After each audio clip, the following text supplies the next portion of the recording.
Evet, merhaba arkadaşlar, hepiniz canlı yayınıma hoş geldiniz. Ee, Dünkü gibi konuşamadım. Dün oynadığımız Kingdom Come Deliverance oyunun devamını oynayacağız tekrardan. İlk önce bir oyun oynarız, sonra bakarız ne oynarız falan diye bakarız. YouTube için de selam. Bunlar YouTube'a gelecek. YouTube'a da buradan selam yollayalım.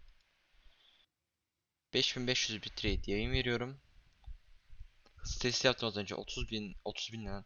30 megabit yükleme alıyorum. İndirme alıyorum. 6 megabit upload alıyorum. Yükleme yani. İnşallah güzel olur. Sesler oynayınca göreceğim. Oyuna bir girelim.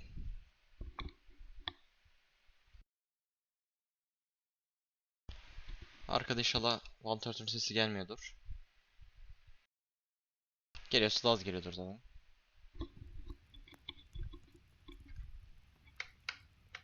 Bu çalışmıyor zaman gibi. En son buradaydık. Gideceğiz bir dakika.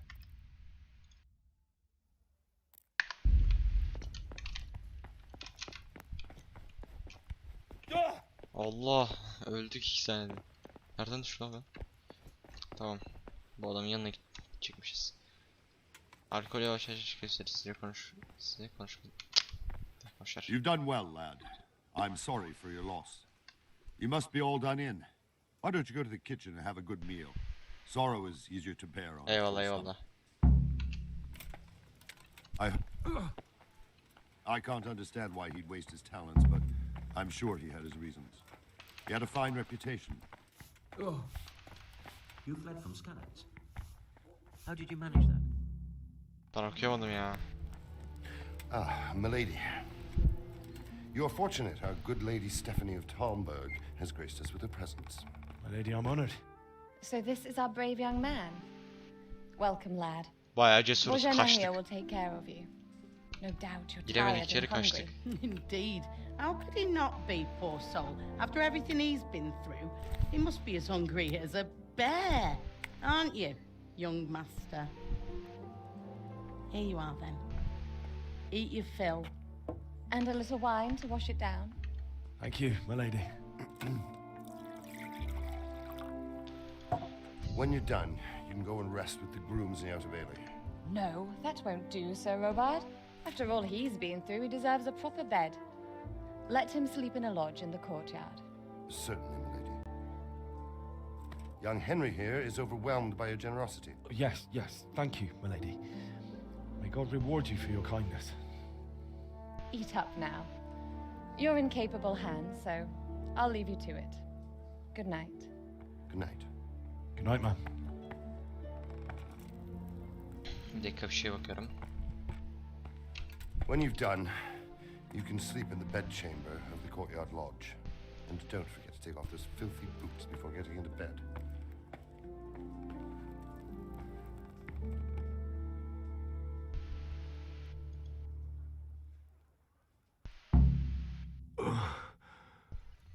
Must eat.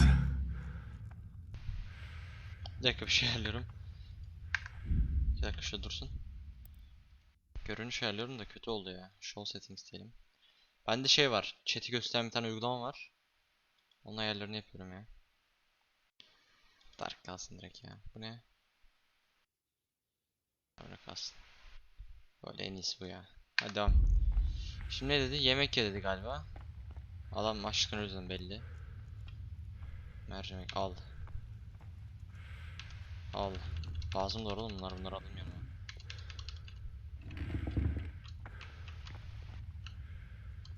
Direkt yesen ya kardeş. Elma. Elma yiyeceğim ben. Bayağı besleniyor ya, fırına tavuk yiyeyim.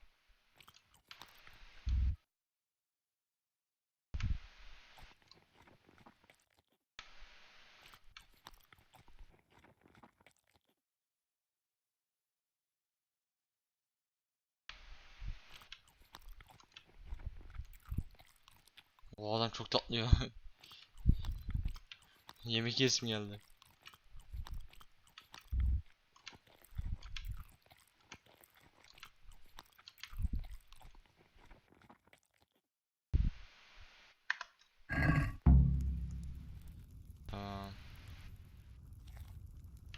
sorunumuz var belli. Oh, Jesus. I could really do with some sleep. Oo, her şeyi yedim ben. Hadi gel. Oha. Çorapmış lan, et sandım da alalım yine de. Bunları alalım ya, sonra lazım oluyor. Ver. Adamın kılıcı da bende kaldı ha. Look out! Put that weapon away, or you'll be asking for trouble. Tamam, soktum hadi.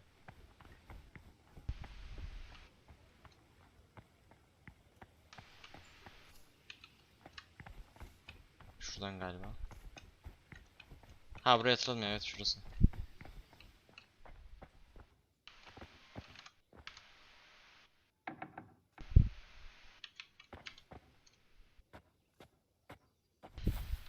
Evet. Şimdi uyu, envanter kalk, uyuyalım. Şöyle yapalım. Her türlü uyanacağız. Biraz spoiler verdim ama. Başla.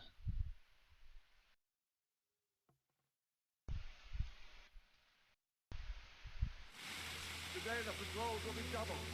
Keep your eyes peeled. If you see anything out of the ordinary, report it immediately. Understood? Yes, sir.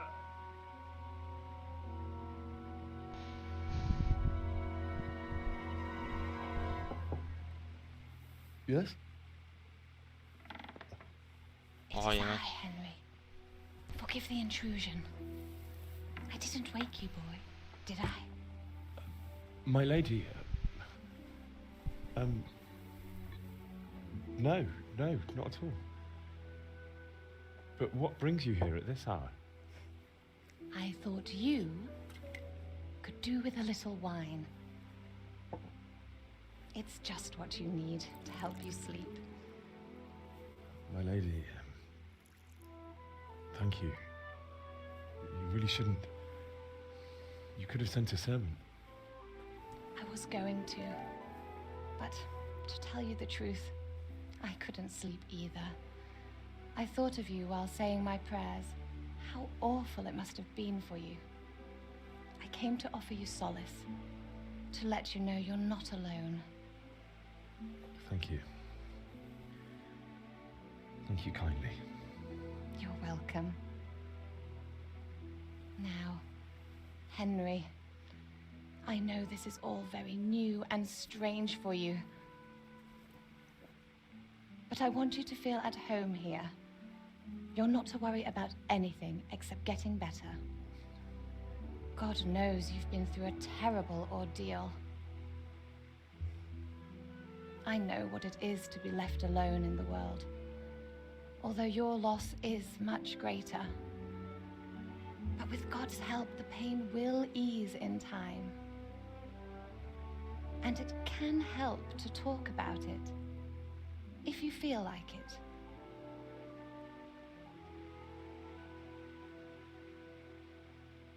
Evet, konuşacağız galiba.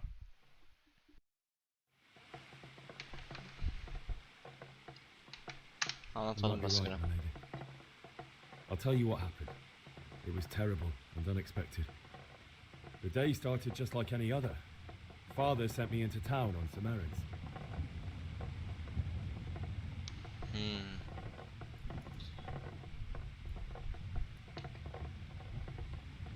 A fellow by the name of Kunish owed money to Father, who sent me to collect it from him.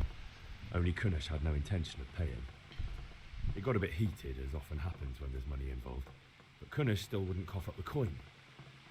Father was too generous for his own good, letting even a scoundrel like that buy on credit. Oh. Evet. When I'd done all the errands, I headed back Ha, home. buraya gelmişim ben. I promised Father I'd help him Ne with his yapıyorum oğlum work, ben and I was orada? looking forward to it. He was forging a sword for Sir Radzig. I'd been secretly learning sword fighting and hiding it from my parents. So when we assembled the sword, I tried a few moves with it. There's a big difference between a wooden sword and a real one. Maybe if I hadn't taken that sword in my hand, I wouldn't be here today. You're full of surprises. But Sigismund's İtibarda horde was kazandık. already on the horizon, ready to attack the town.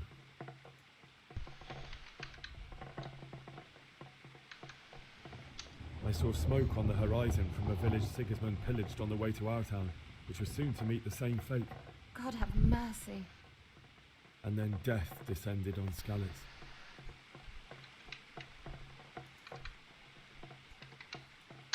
Father told me to take shelter in the castle while he went to get Mother. She was stranded in the town, surrounded by Sigismund's butchers. And then I saw him knocking down one human after another. I never saw him fight like that. But then the leader of Sigismund's raiding party, a knight in full armour, saw Father and charged at him, cut down my father without a thought. And then he turned on my mother. And he murdered her in cold blood. You poor boy. May the Lord have mercy on their souls. I ran to the castle like our neighbours to take cover, but I didn't make it. I had to find another way to save myself. The men on the battlements called down to me to flee to Talmberg and warn you.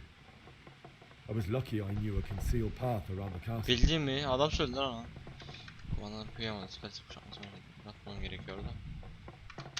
I needed a horse to get to the safety of Talmberg and to warn you all.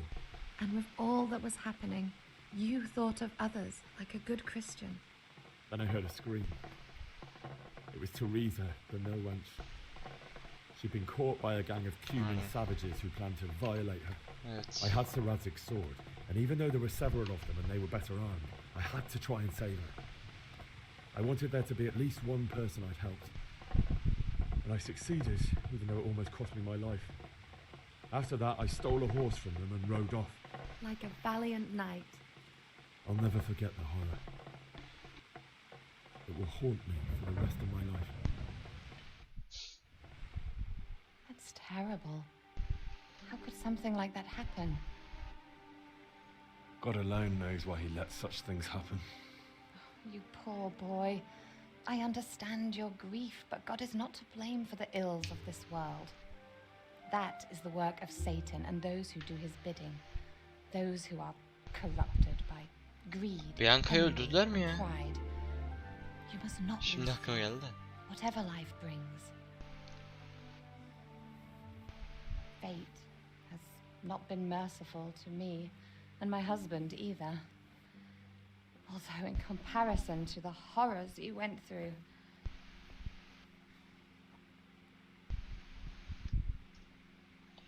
I was young when I married my husband.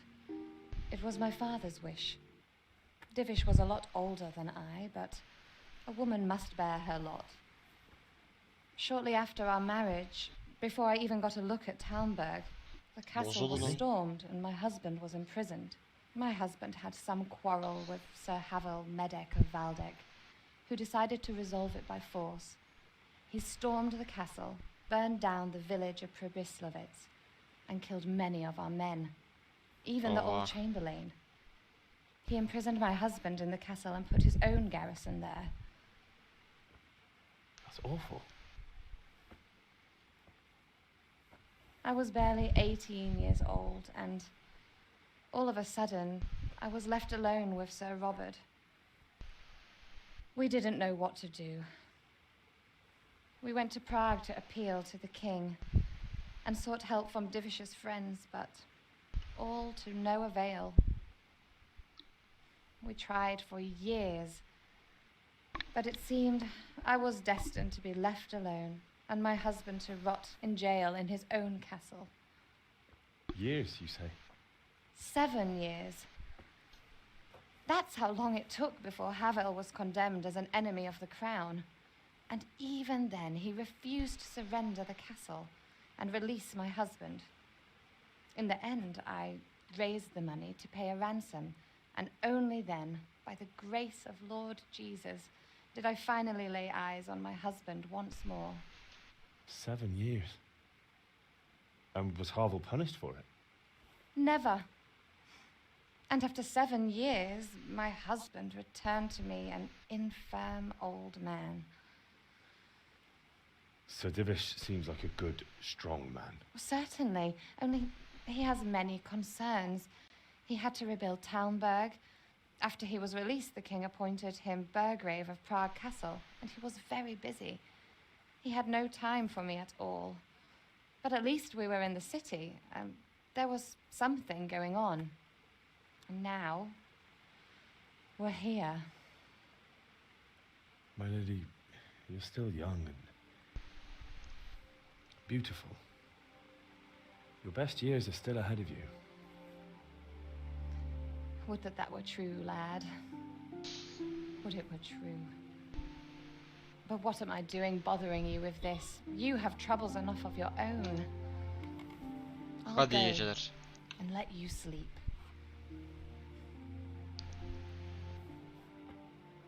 I enjoyed our little talk, Henry. Good night. Sen de God sen de. bless. Good night, my lady.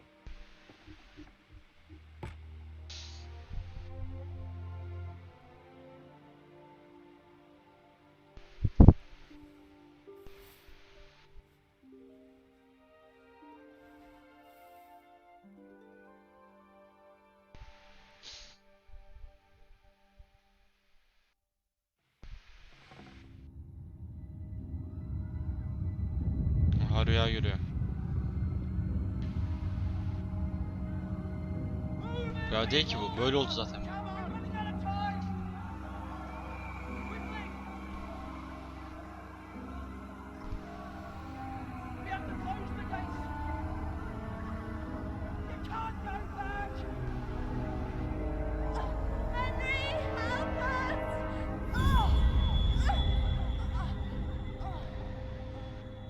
Help us, son. Don't be a coward.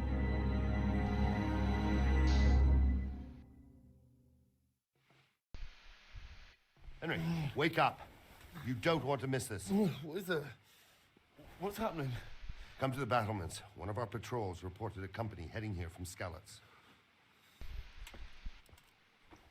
Hadi kalkalım bakalım.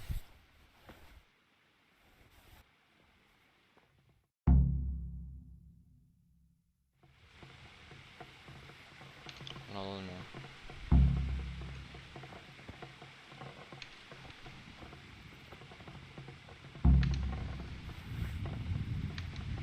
Bir mi o? Bir, evet. Bir tuşuna basılı tutarak.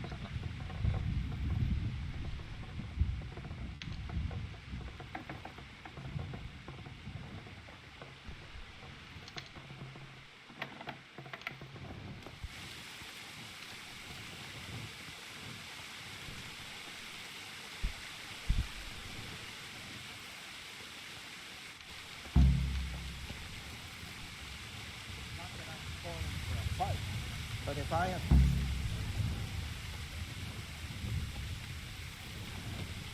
Yüzbaşı da öbür ucunda ha.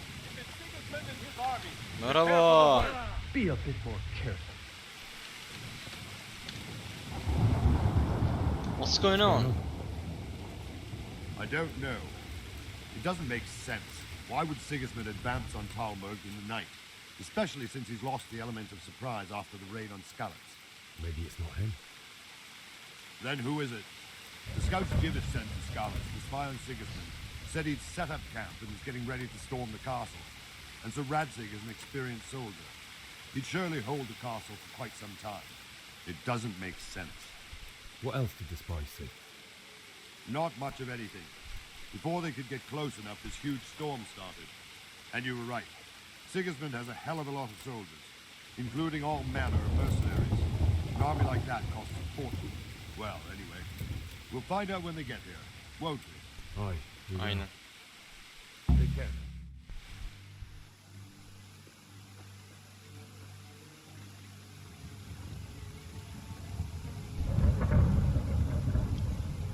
Halt! Who goes there? Lucifer and all his minions. Who else, Robber? Sir Radzig. What a relief. Is his lordship there with you?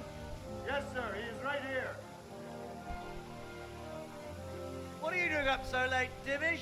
At your age, you need a good night's sleep. Well, Radzik, you didn't exactly pick the best time for an outing either. In a big hurry? It was a bit of a scramble, all right.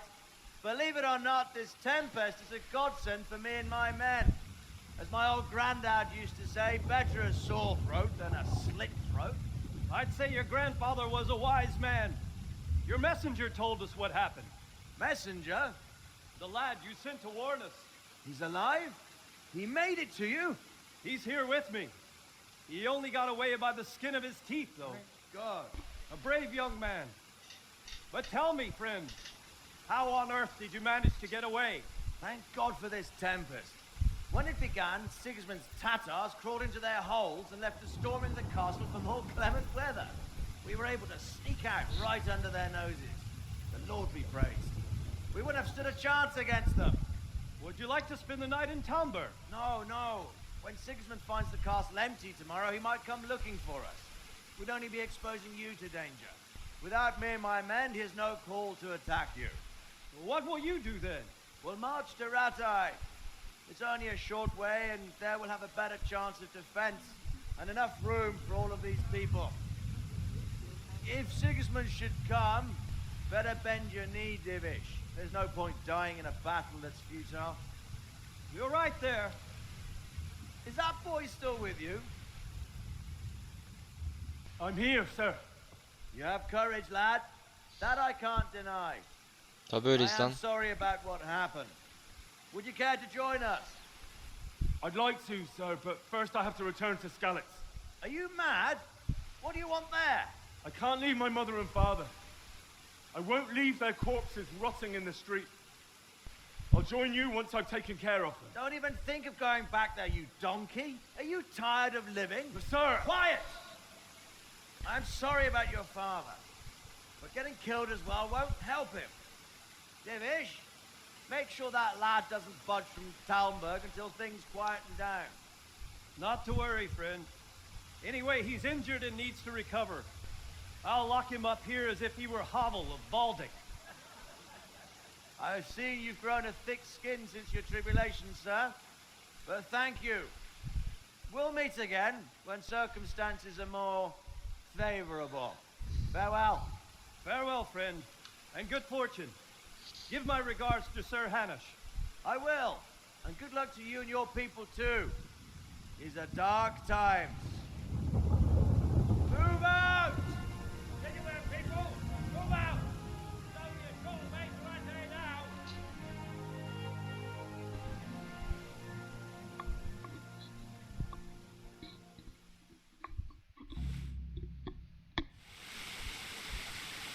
Men, tonight we'll have triple patrols. Sort out the watches between you. What is it you need?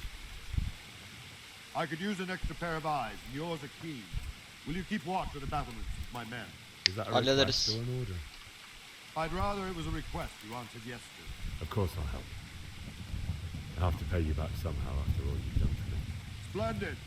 And don't worry, I'll tell the men to relieve you later. May the Lord watch over you. Şöyle durayım ya. Vantilatör sesi geliyor. Aynen böyle gelmiyor. Siperlerde nöbet tutalım. Tamam.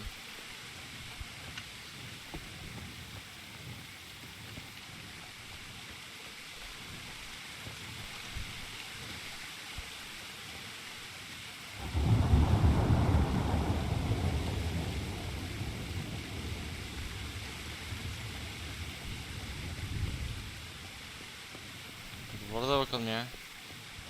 Aa, kuru bir yer. Duralım. Be.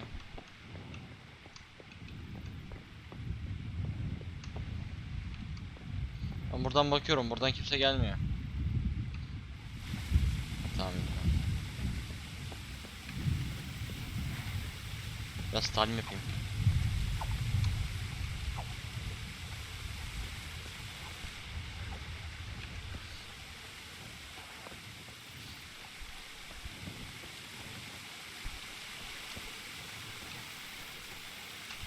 Hiçbir yönümüz yok değil mi? Gezeceğiz orada sadece. Aynen.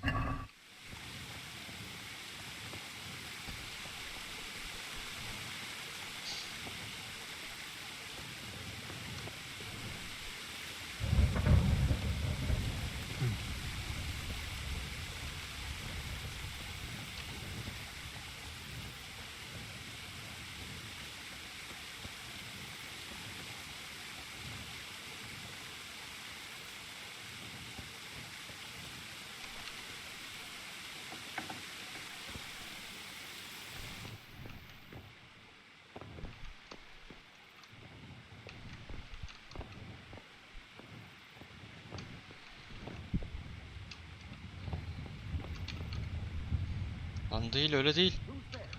Kimse yok, kimse yok. Yanlışa girdim ya.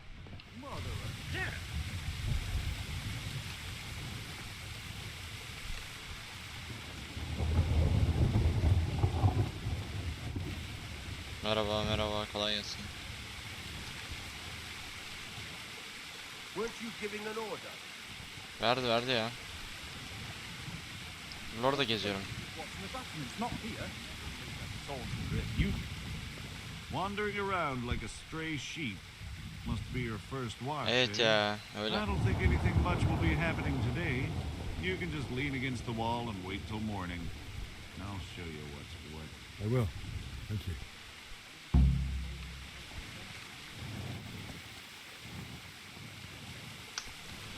T. 6'ya kadar yapalım.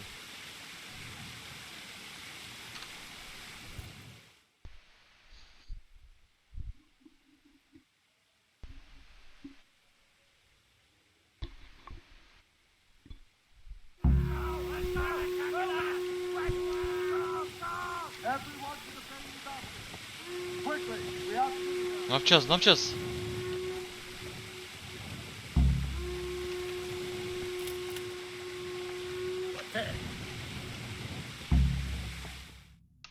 Koştum.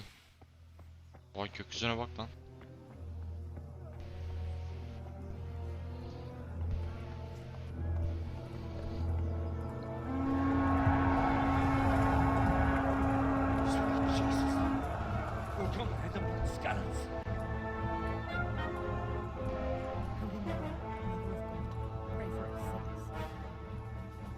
See how the self-appointed king wins the love and respect of his loyal subjects. Indeed, Robard. Sigismund of Luxembourg has a rare talent for winning people over to his cause. We may be in for a surprise there. I don't think he will set his heathen dogs on us today. Greetings, Lord of Talmberg. That's the bastard who led the attack at Scarlet and killed my parents. Don't be an idiot. Do you want to end up like them? I am Sir Markwart von Aulitz.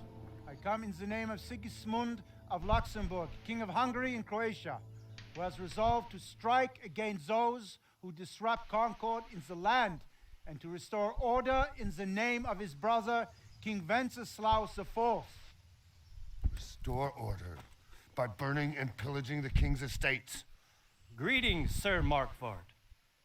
The efforts of the king's brother to bring order to this chaotic land are undoubtedly noble.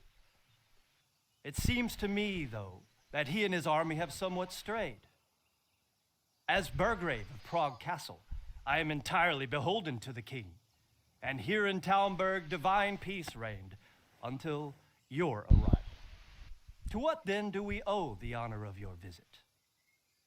Yesterday, His Majesty took action against the enemy of the kingdom, Sir Ratsig Kobila, who has been using the silver from the Skalitz mine to fund insurrection against the crown. Unfortunately, the insurgent escaped. Would you happen to know, noble sir, where he might be at this time? As far as I know, the Sir Radzic of which you speak is the king's hetman at Skalitz. I find it hard to imagine that he would rebel against our king. Nevertheless, I can assure you that Sir Radzic is not at Talmberg. He would be a fool indeed to flee from one castle, where he has little chance of defense, to another, where he has even less. Or do you take the view that my humble manner is any obstacle to your army? Am I to inform the king then that Sir Ratsig Kobila is not at Talmberg and that he has your loyalty? Aynen öyle. Sir Radzic Kobila is not here, and I have no intentions of getting embroiled in affairs from which I have nothing to gain. Very well, sir. As you wish. I will relay your words to the king in the hope he will be as well disposed as you seem to be. those who have clean consciences and goodwill may find themselves well disposed even at moments like this, when there's little cause for joy.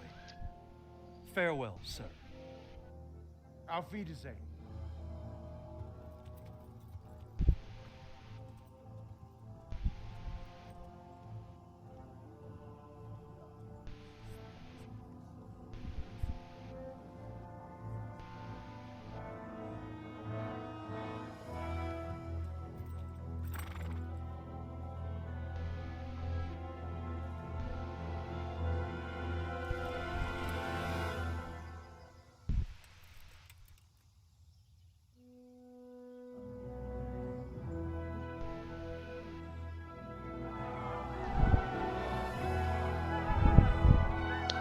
Dönüp bir anda My lord, koşturuyorlarmış. you have my utmost admiration. Get on with you, Robard.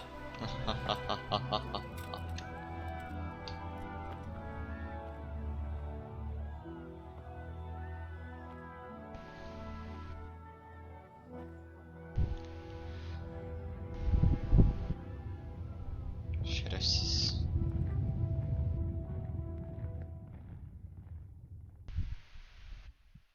İlk bunu öldüreceğim. Öldürme varsa ilk bunu öldüreceğim. Dış kaldeki siperlere gidelim. Buradayız zaten.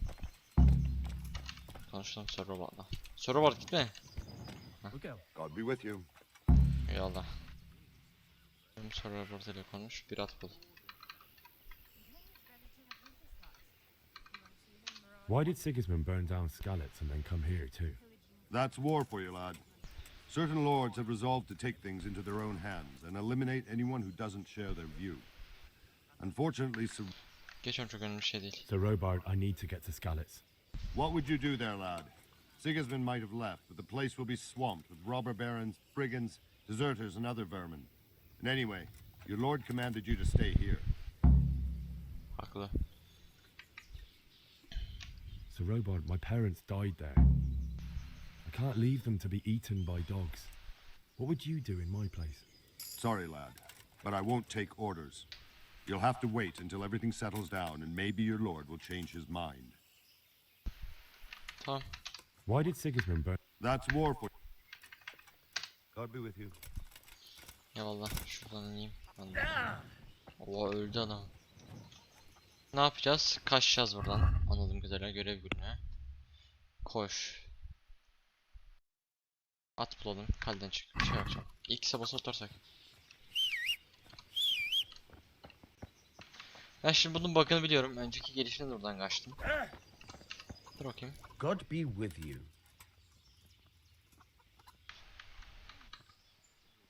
I need to get out of here. And I need a feather bed with a comely wench in it. 5. Ailemi My gömmem mother and gerekecek. father were left in Skalitz like carrion. I have to bury them. I can't leave them to the dogs. I'm sorry, my friend, but I can't. You'll have to persuade Sir Robard, or think something up so I don't end up in the shit for it. Otherwise, forget it. What am I supposed to think up? How should I know? Maybe some disguise so I could say I didn't recognize you? If a Talmberg soldier turns up all kitted out properly, in armor and a helmet, then of course I let him go. That's obvious. All right, I'll have a look around for something. Eyvallah. God be with you. Tamam gidelim.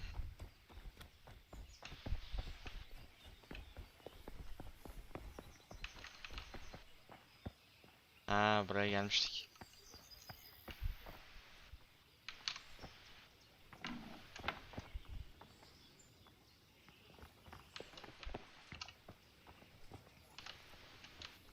Hey! You've no business here. What are you doing here? Oturuyorum öyle ya.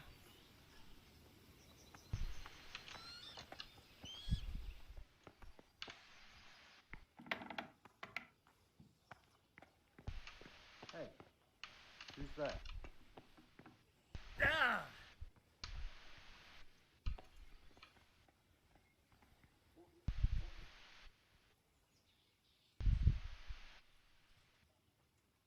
Is someone there?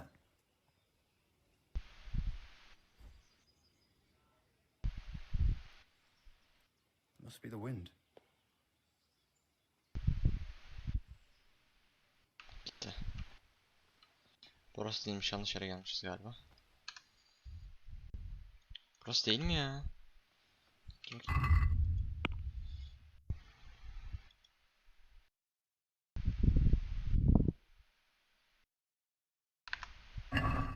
Evet, kulübesi değil bura.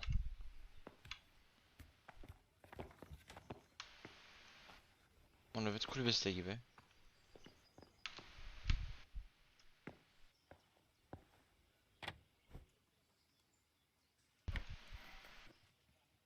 Bakayım.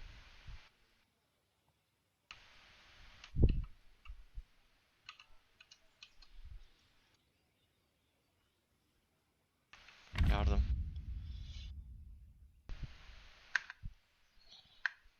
Yapacağız ya. Nerede o?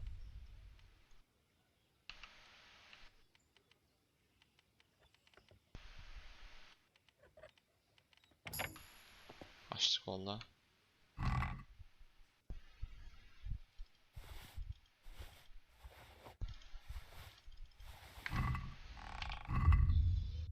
Avcı eldivenleri giy.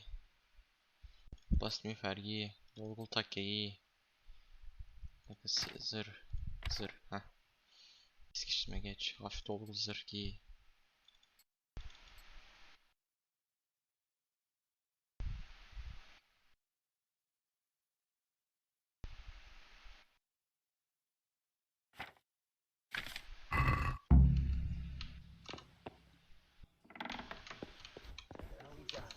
Bilmiyorum ya, o ses neydi ya?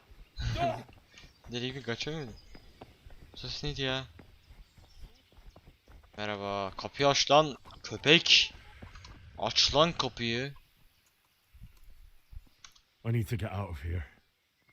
Then I'm afraid you're out of luck. Ah, I see. All right then. But if you breathe a word about Etmem, sıkıntı yok. God be with you. Eyvallah, aç kapıyı. Heh. Eyvallah canım, görüşürüz. Canım benim ya, aslan aslan. Hadi. Bir at bulalım. Görüşe göre burada at yok. Şu yukarılara bakacağım.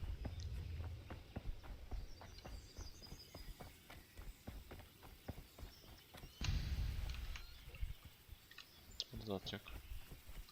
Burada at yok ya. Ben burayı hatırlıyorum. Bir saat aradım, hatırlıyorum ben buradan. Böyle gideceğiz. Nereye doğru gideceğiz? Nehirden böyle gideceğiz. Buradan değil yani. Böyle. Yoldan devam edeyim. Şöyle gideyim. Evet evet. Aşağıdaki yoldan devam edeyim. Mat bakarız.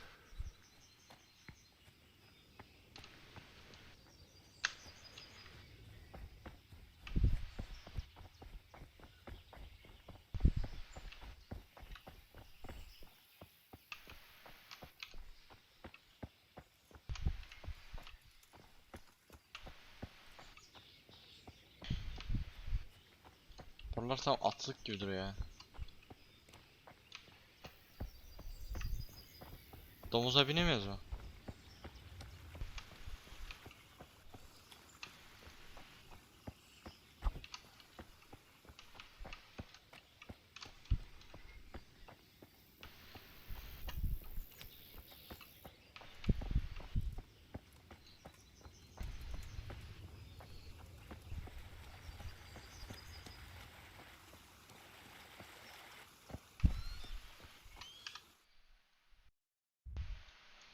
Köprüden geçmeliyiz.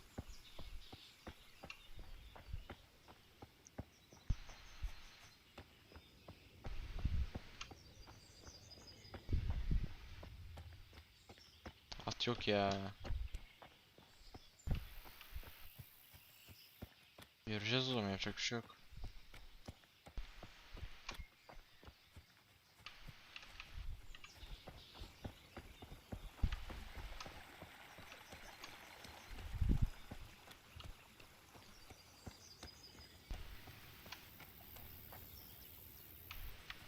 Şu karşıya bakacağım ya.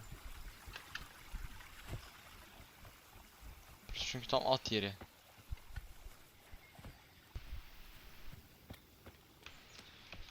At buluyorsa kesin at vardır orada bir yerde de. Bravo. Kolay gelsin.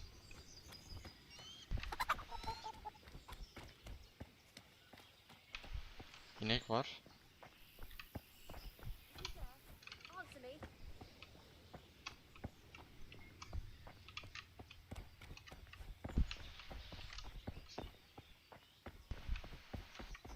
Galiba sarayın içinde at bulacaktık.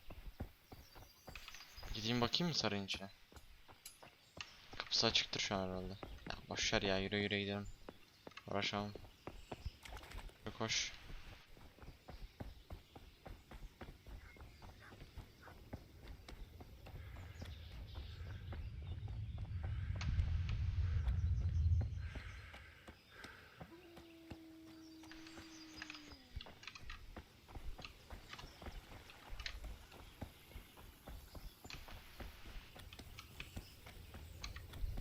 Evet, basalım gidelim en iyisi.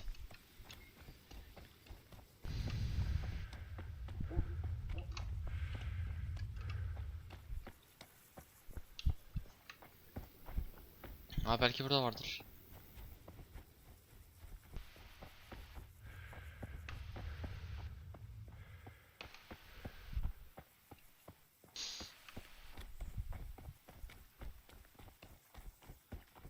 Ben muhafızım. Bir yere olay anına yetişmeye çalışıyorum. Burası taş ocağı galiba ya. Burada yoktur bir şey.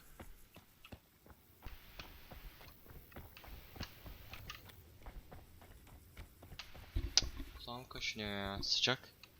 Terliyorum. Vantilatör de yüzüme vurmuyor. Bir şey olmasın diye. Ne onun ismi? Rüzgarsız gelmesin diye. Pişiyoruz burada.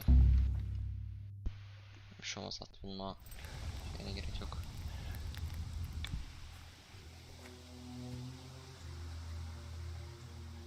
Size das diyelim.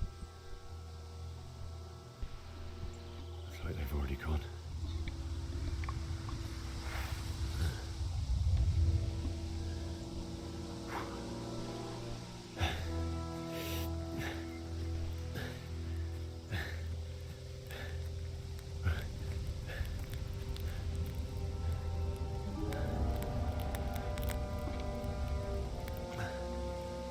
Abo. At ölmüş at galiba bu.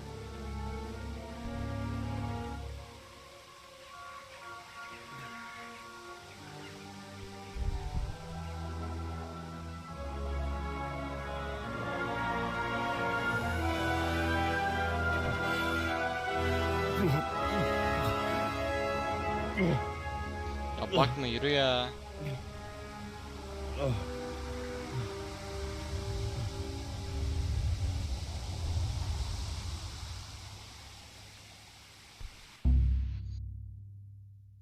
Da yüzümüze vurup duruyor, at bulamadın at bulamadın diye.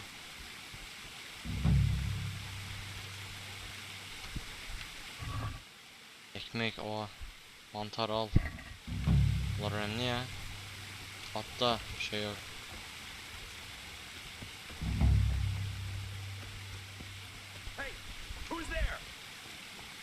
Oğlum sen ne yapıyorsun lan burada? Var ya sen ne yapıyorsun lan burada? Dur bakayım. Al bakayım sen onu. 64 canavar. Boş. Kötü bunlar, kötü. Hiçbir şey yok abi. Biz de uyanmalıyız ama bir yandan.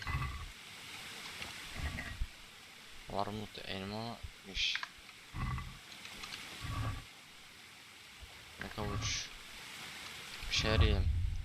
Armut ye.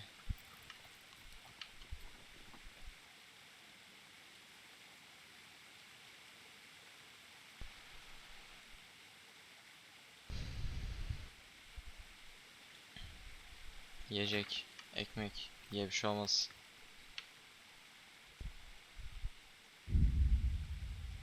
%9 tamamdır.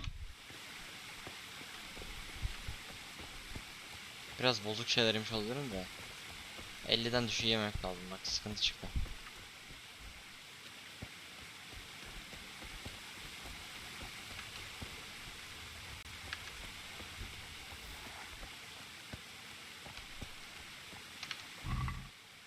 Ekmek al. Mantar kötü durumda, alma. Sargı al. Dur bakayım, çift kılıç yapabiliyor mu? Silah.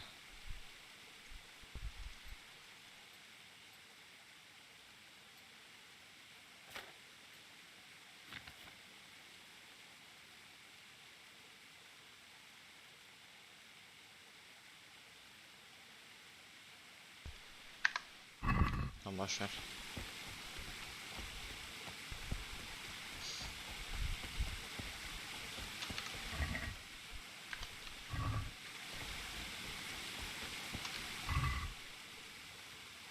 Oo, groşan. Oğlum groşan.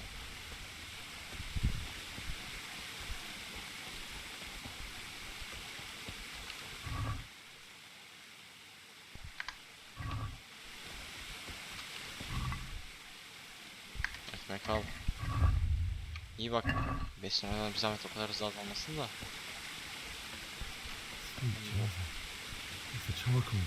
Kömürcü. Krakerini alayım ben abi senin. Nasıl sorulmuşlar oğlum?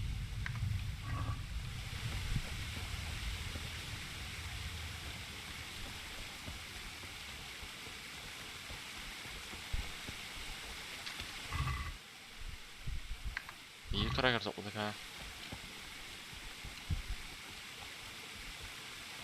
Hey!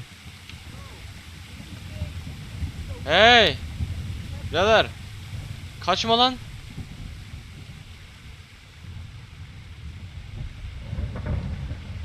Kaçtı şerefsiz.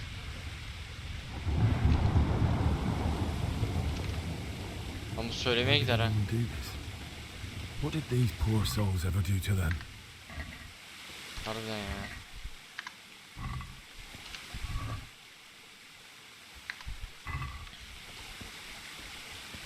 Orada birisi asılmış mı yoksa bir şey mi yapıyor? Bu ne?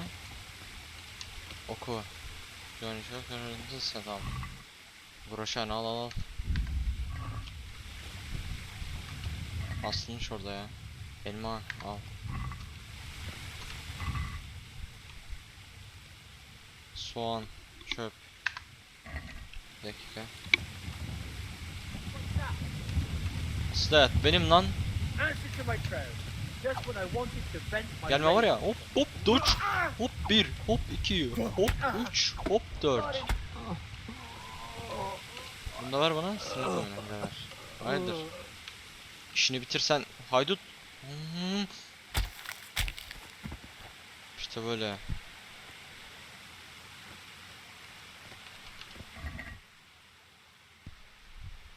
O dirsek zırhı. Ama eski ya, hoşlar aslında. Oyunun menüsü zaten çok zor. Yukarı çıkacağız ya, ben niye buradayım ben? Öldüreceğiz tabi. Ya etrafı yağmalıyor şerefsizler.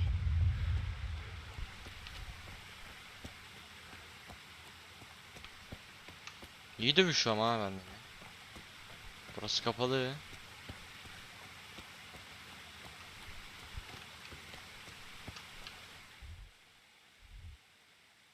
Şuradan mı gireceğim? Oha.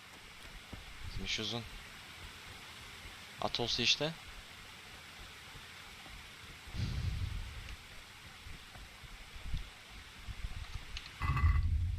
Baltın canı az ya. Bunu at. Bırak. Dolgulu takke. Takılı. Çikolatalı ok. Bırak. Hepsini bırak. Elma ye. Elma ye, ekmeği yeme. Eski çizme. Al seni. Groşan var. Bir tane. 3 tane toplam varmış galiba. Meşale filan.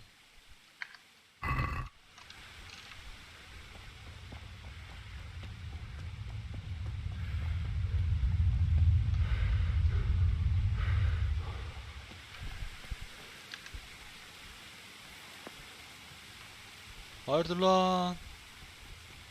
Keşfettin bu yuva. Buranın deve benziyor bu. Oğlum bu atlar kaç aydır böyle. Sinirlik seviye atladım. İşte seviyelerimde, seviyeler nerede gözüküyor? Oyuncu. Ana seviye. 2'ye doğru yaklaşmış galiba. Şu an mı 2? Etik puanları. Şu anki seviye 2. Ana seviyede puan var. İlk yardım. Avare, erkek kokusu.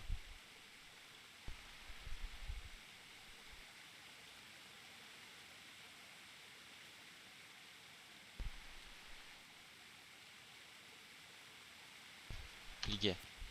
Short araladığım yüzden yataklar senden ters çalışıyor. Yatak ne kadar kötü olursa o kadar iyi uyuyorsun. Oha. Kirli olduğunca şu izleyici geri kazanırsın. Gece yolcusu.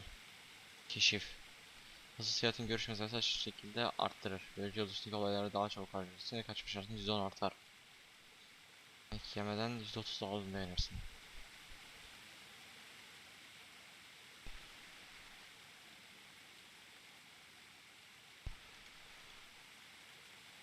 İki istiyor onlarda. Yapamam ki.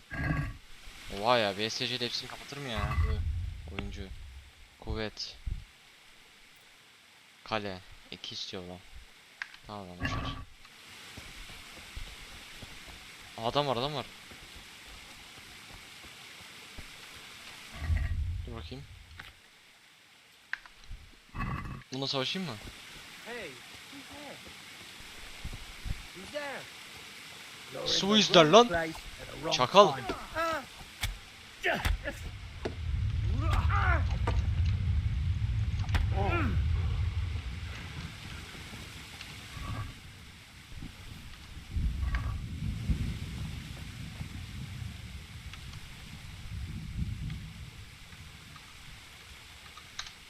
I'll let you go, but the weapon stays here.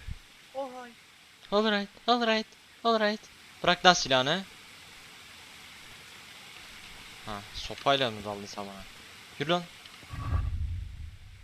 Buradaymış oğlum. Biraz bana savaşalım. Annemizin babamızın yanına gidelim ya. Bailiff, he didn't run like me. He died with a sword in his hand. Sen muhafız değilsin ama. You stood by his side and he did this to you. Ana caps lock'ta yavaş In the yürüme var. end, you were a hero. You didn't run away. You didn't abandon me like me. Ulan.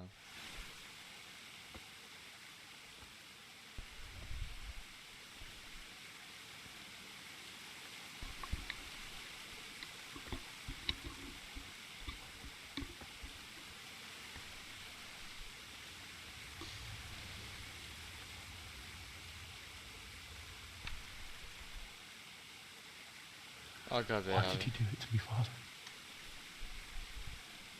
Why? Why did you leave me? Adam sen keyfine bıraktı ha. Forgive me. Forgive me for everything. Next time I won't run. I'll never run away again.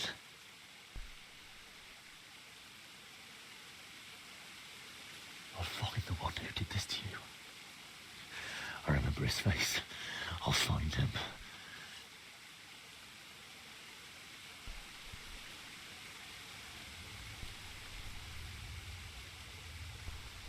But first, I have to find the shovel and Ama şu yağmur geçsin ne olur. take care of you. Allah, kulağım çıktı ya.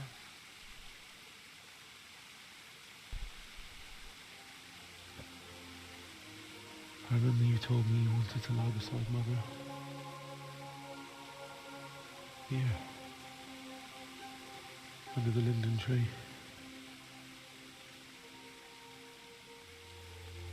At least I can do that much for you. Tamam tamam lan, tamam. Hadi be.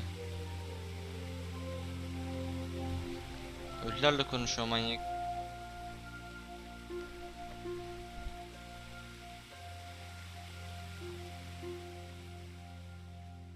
Kürek bulacağız birincisi. Bir de gideceğiz gömeceğiz işte. Köpeğe gidelim. Ben burada biraz oturuyorum, o yüzden direkt oraya gidiyorum.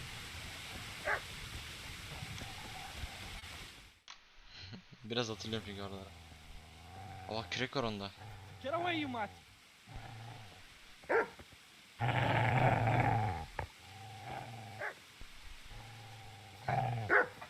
Get away, you beast! What's going on? Mishak, what in God's name are you doing? What do you think I'm doing? Digging turnips? The beast just went from me. Lan köpek yeniden Isn't that dönüyor. not the butcher's? Isn't that body the butcher's? Yeah, that's him. What's that got to do with anything? Yağmalamaya kalktı kesin ha, şerefsiz. Cesetleri Seems to me yağmalıyorsun. that dog knows exactly why he's going for you. You're picking dead men. Biz de biraz yağmalıyor olabiliriz ama. Do you care what I'm doing? What are you doing? Annem babamı gömmeye geldin lan. Came to bury my parents. So bury them and leave me be.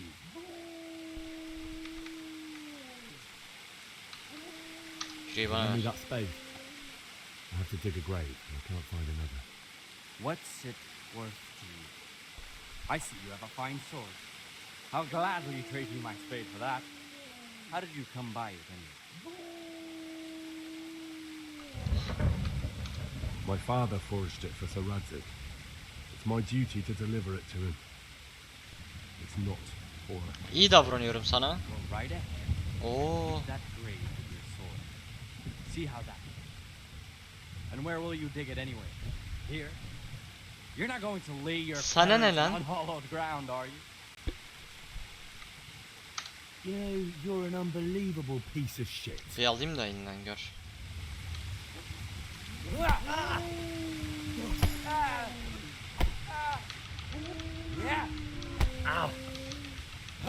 Oha oha. Senin ben.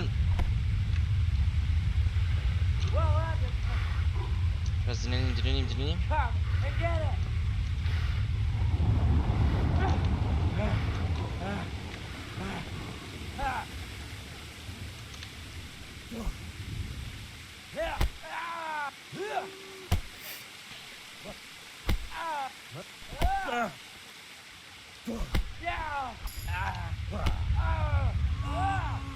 You call that combat?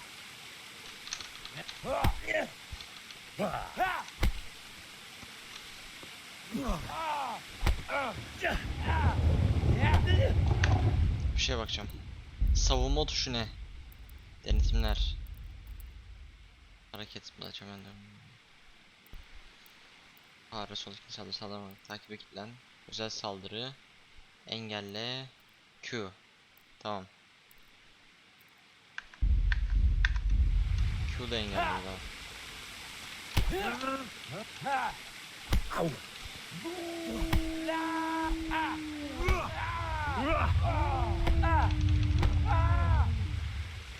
Fucking hell!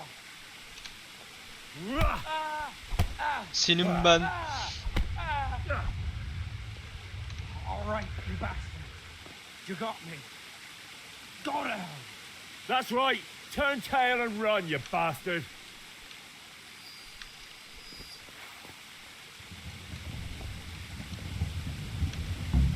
Easy there, boy. Slowly. A good master won't be leaving this alone.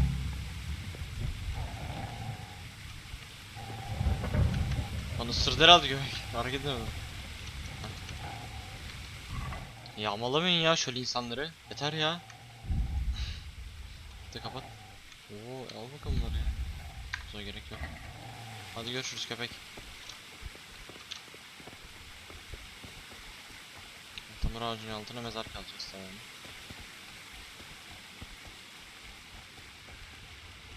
Vurdu ya, çok vurdu şerefsiz ya. Oyuncu. Ben 62. Bende şey vardı. Silah, zırh, yiyecek, görev çalar, diğer. Sargı. Uygula. Kanamam yok. Tamam.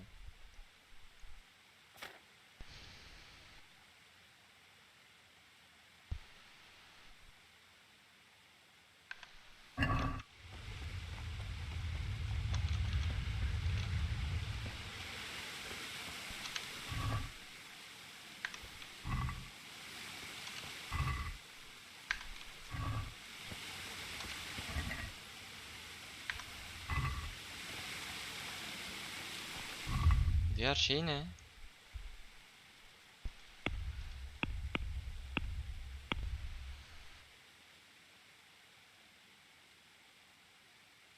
Aşırı yeme, bir tane daha bir şey. Onun şurada groşenim var ha. Tamam ya, gidelim. Vay be. Bizim evi yağmalamamışlar herhalde. Şuraya bakalım mı ya?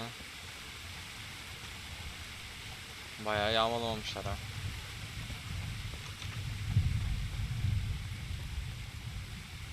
Bir eve girelim bakalım.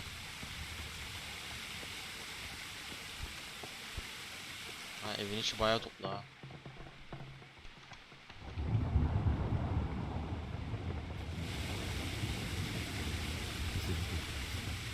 You're gonna like it.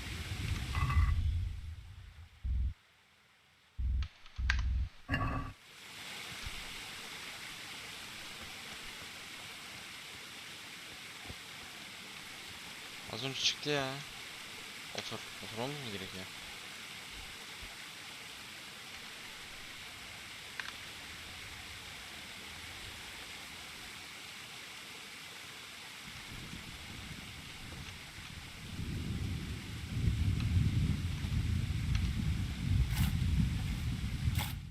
Kazalım.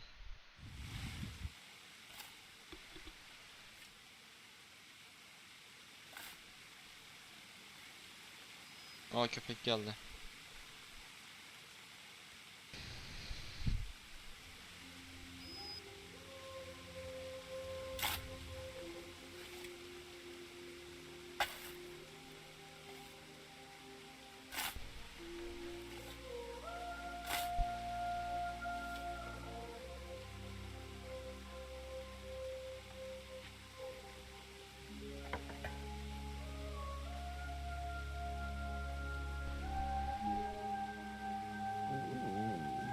So,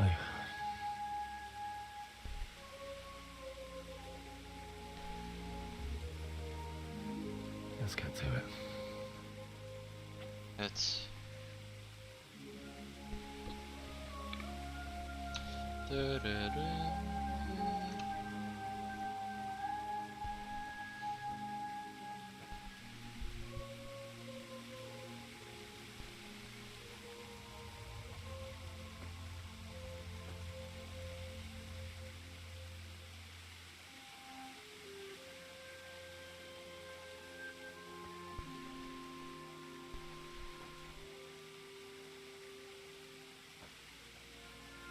Damn it all.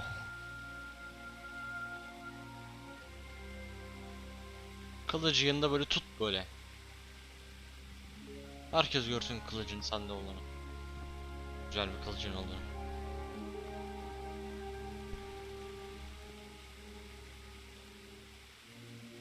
How am I gonna do this?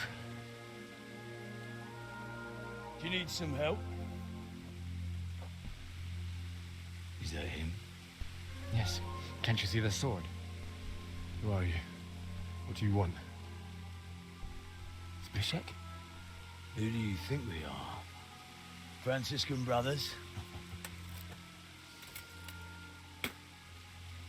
We're here to rob you of everything you've got. Especially that fine blade that's of no use to a peasant like you anyway. Banish the thought. It is my father's sword. You mean him? I don't think he's going to be needing it. Listen here, boy. You hand over that sword, I might just let you go. If not, you're in for a family reunion. Geldi, al bakalım. Leave me alone. Kill him, Runt! Aye, cut the bastard down. As you like. Could have just cost you a few teeth. Ah!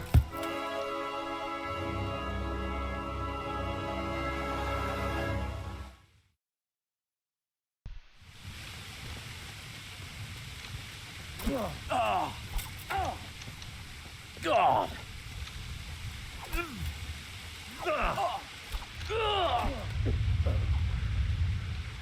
There.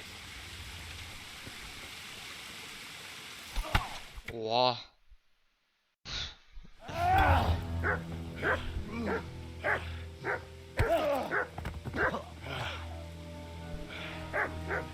told you how it would end. You should have listened to me. This is nice work. The chief is going to like it. It's new, isn't it? And now, for the maiden bloodletting. Surely your father never would have imagined it would be your blood.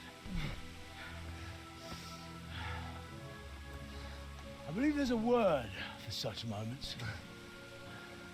The old man would certainly know. But I'm just a common killer. Did you help make it? No doubt you did. Such miserable luck. To die by the sword you helped forge. Hey, go fuckers!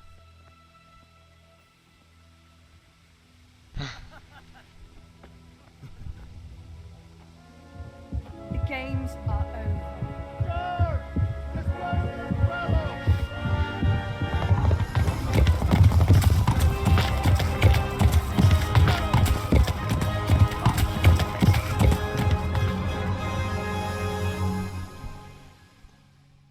Hadi bakayım. Hayırdır ağam?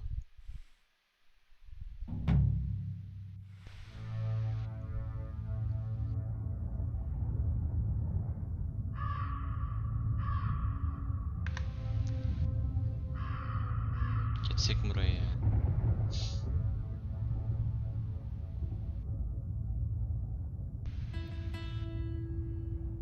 Tam bir anamız babamızı gömeydik. Lan üstümüzdeki kıyafetler ne oldu? Biz böyle gelmedik ki.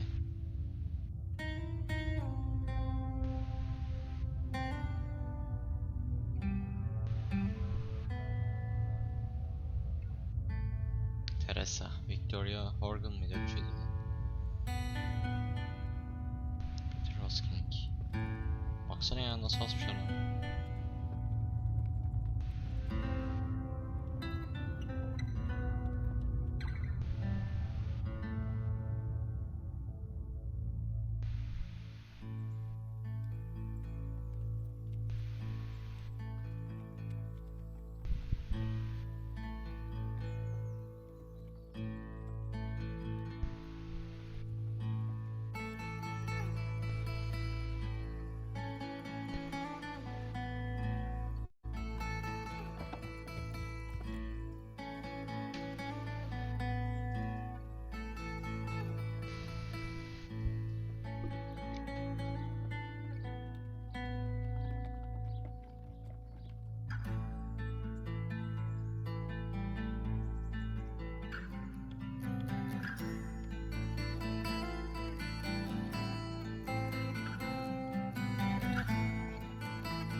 Evet. Oha. Henry help us. Henry sıkıştım ama. Ne yazıyor? Sarhoş tam çıkır çıkır çıkır çıkır. Guguru guguru. Nasıl da vuku vuk çıkır.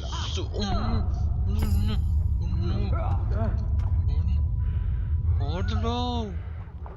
Hop.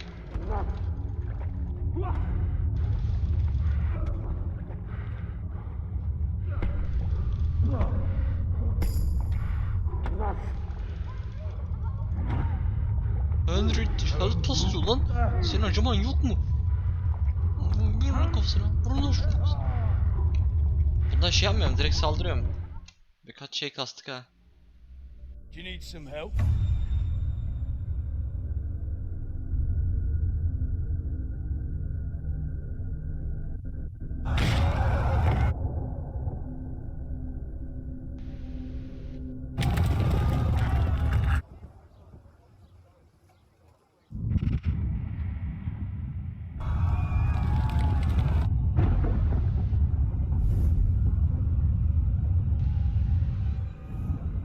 Saçma saçma gösterim o. Geç burayı ya. Ne böyle o?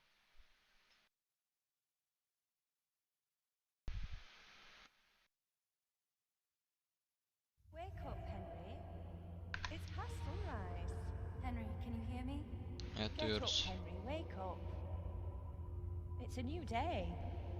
Henry, can you hear me? Hallelujah. I thought you'd never wake. Were you having a nightmare? Evet evet. Teresa? You still have a fever. Uncle won't be pleased, but you'll have to stay in bed. Deneniriz ya. Where am I? Skal ismi. In Skalitz? Alaka ya. We're at my uncle's mill in Rattay. I didn't know where else to go. What happened? You don't remember anything? I suppose that's not surprising. I found you in Skalitz after those bandits attacked you. I thought they'd done for you, but you were still breathing. Why in heaven's name did you go back there? It was madness. They slaughtered everyone who didn't run. My parents, I wanted to bury them. Haklı görmemiz lazım. I had to... Don't worry. I took care of it. Thank you. Any good Christian would have done the same. Now sleep. You need your strength back. Nasıl uyuyorsak birkaç gün nasıl uyuyabilirsin ya? You're awake. Good morning. It's near midnight. You've slept all day. Oh. Oh, I feel like a horse fell on me. The beating you took was worse. But at least the fever's broken. Geç hiç I'm sorun yok. exhausted. I'm not surprised. I'll bring you water and something to eat. In the meantime, rest. You're still very weak. Daha da sonra bir 5 ay sonra falan uyuyorum böyle arada. Good morning to you. How's the invalid today? Ugh, haven't felt as good as this since they lashed me to the wheel and quartered me on the town square. Got your sense of humor back. You must be better. My uncle will be glad to hear it. I had a job persuading him to let me bring you here. If you'd lain around much longer, he really would have dumped you on the town square. Şerefsiz. You can stay until you find somewhere else to live, but my uncle will want payment for taking you in and caring for you.